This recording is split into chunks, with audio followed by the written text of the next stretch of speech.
তুমি কেমন মুসলিম যে নবী তোমার জন্য চোখের পানি ঝরালেন, শরীরের রক্ত ঝরালেন, মুশরিকদের পাথরের আঘাতে জর্জরিত হলেন, তবুও তোমার জন্য দোয়া করে গেলেন, রিসালাতের দায়িত্ব পালন করে গেলেন।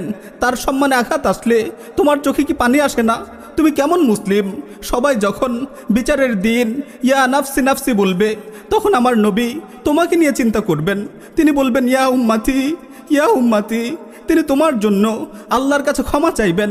এই নবীকে নিয়ে যখন জঘন্য অশালীন ছবি আঁকা হয়, তখন কি তোমার রক্ত গরম হয় না? এই নবীর জন্য কি তোমার হাত মুষ্টিবদ্ধ হয় না? তুমি কেমন মুসলিম? রাসূল সাল্লাল্লাহু আলাইহি ওয়াসাল্লাম আমাদের কাছে কি এতই তুচ্ছ হয়ে গেল? এত ইসলামী দল, এত সংগঠন, এত মাদ্রাসা, এত বক্তা, এত দায়ী, এসব কি কাজে আসবে যদি রাসূল সাল্লাল্লাহু আলাইহি ওয়াসাল্লামের অপমানে সবাই চুপ করে বসে থাকে? আল্লাহর রাসূলের ইজ্জত যদি আমরা রক্ষা করতে না পারি, তাহলে আমাদের এত মসজিদ মাদ্রাসার কি দরকার? ইসলামী দলের কি দরকার? ইসলামী সংগঠনের কি দরকার? এই উম্মার আজ কি হয়ে গেল? এই উম্মা এতটা কাপুরুষ হয়ে গেল কেন? আমাদের আজ কিসের নেশায় পেয়ে বসলো? রাসূল সাল্লাল্লাহু আলাইহি ওয়াসাল্লাম সহিহ বুখারীতে বলেছেন, লা ইউমিনু আহাদুকুম হাত্তা আকুনা আহাব্বা ইলাইহি মিন ওয়ালিদিহি ওয়া ওয়ালাদিহি ওয়ান নাসি আজমাইন। তোমাদের কেউ ততক্ষণ পর্যন্ত মুমিন হতে পারবে না যতক্ষণ না আমি তার নিকট, তার পিতামাতা, সন্তান সন্ততি ও সমস্ত মানুষ থেকে প্রিয় হব। প্রিয় ভাই, রাসূলুল্লাহর এই বক্তব্য কি আমাদের কাছে পরিষ্কার নয়? আমরা কি আসলেই ঈমানদার? আমরা কি আসলেই রাসূল সাল্লাল্লাহু আলাইহি ওয়াসাল্লামকে ভালোবাসি, নাকি ভালোবাসার মিথ্যা দাবি করি? যদি আসলেই ভালোবাসতাম, তাহলে কি রাসূলের অপমান দেখো এভাবে চুপ করে বসে থাকতে পারতাম? রাসূল আমাদের জাহান্নামের আগুন থেকে বাঁচাবেন বলে নিজের জীবন উৎসর্গ করেছেন। তিনি আমাদেরকে আমাদের পিতামাতার চাইতেও বেশি ভালোবাসেন। আজ সেই রাসূলকে অপমান করা হচ্ছে, আর আমরা চুপ করে আছি। দু একটা প্রতিবাদ সভাও আমরা করতে পারছি না। আমরা কি আসলে মুসলিম? আমরা কি আমাদের ঈমানের দাবিতে সৎ? বুকের মধ্যে তিল পরিমাণ ঈমান থাকলে আমরা কি রাসূলের অবমাননা এভাবে মেনে নিতে পারতাম?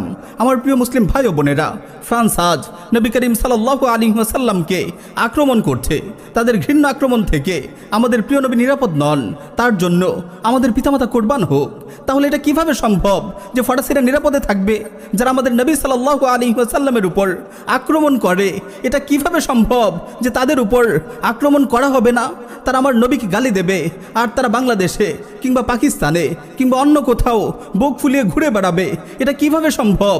আমরা বেঁচে থাকতে সাতিমরা কিভাবে শান্তিতে ঘুরে বেড়াতে পারে?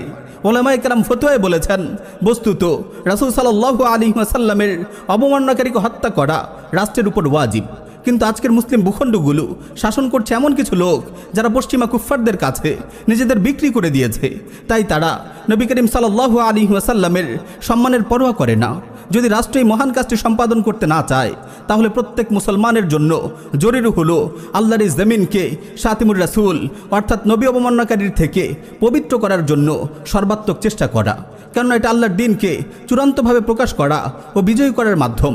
যতদিন পর্যন্ত শাতিমুর রাসূলকে শেষ না করা হবে, ততদিন পরিপূর্ণ দিন আল্লাহর জন্য হবে না।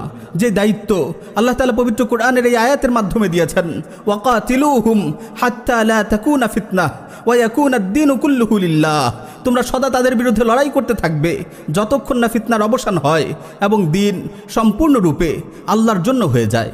সুতরাং যে ব্যক্তি তাকে হত্যা করবে সে অনেক বড় সওয়াবের অধিকারী হবে। এটা করবে যেন জমিন তার ফিতনা থেকে নিরাপদ হয়ে যায় এবং ভবিষ্যতে আর কেউ এমন দুঃসাহস দেখানোর কল্পনাও না করে। আল্লাহর নবীকে যখন অপমান করা হয়, তখন উম্মত কিভাবে চুপ থাকে? আমার নবীকে যখন আক্রমণ করা হয়, তখন আমি কিভাবে নিশ্চিন্তে ঘুমাই? এই জীবনের কি মূল্য? কিভাবে নিজেদের নবীর উম্মত বলে দাবি করি আমরা? কিভাবে আমরা হাউজে কাউসারে নবীর সাথে মিলিত হবার স্বপ্ন দেখি? এই ঈমান নিয়ে আল্লাহর কসম, নবীর সম্মান রক্ষায় যদি পুরো দুনিয়া জ্বালিয়ে দিতে হয়, তাহলে তাই দিতে হবে।